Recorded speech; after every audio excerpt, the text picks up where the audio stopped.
घेतल्यानंतर आपल्या लाडक्या बाप्पाला जड अंतकरणाने आता निरोप दिला जातोय।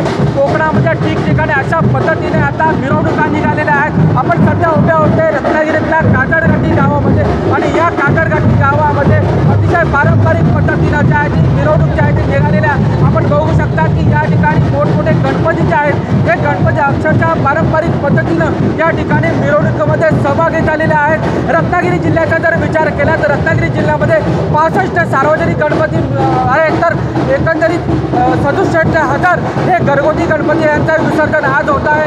मोठ्या प्रमाणामध्ये रत्नागिरीमध्ये पोलीस बंदोबस्त देखील तैनात करण्यात आला। एकंदरीत पाहिलं तर पारंपरिक पद्धतीनं या ठिकाणी मिरवणूक निघताना आपल्याला पाहायला मिळतात। अगदी ढोल ताशाच्या गजरामध्ये अतिशय पारंपरिक आणि साध्या पद्धतीनं या आपल्या लाडक्या बाप्पाचं विसर्जन करताना आपल्याला पाहायला मिळत आहे। 10 दिवस आपली मनोभावे सेवा केल्यानंतर जड अंतकरणाने आपल्या लाडक्या बाप्पाला आता अखेरचा निरोप दिला जातोय।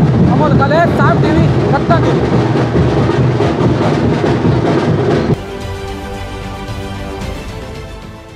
देश विदेशातील प्रत्येक घडामोडींचे लाईव्ह अपडेट मिळवण्यासाठी आता साम टीव्हीच्या सर्व सोशल मीडिया प्लॅटफॉर्मला लाईक, फॉलो आणि सबस्क्राईब करा।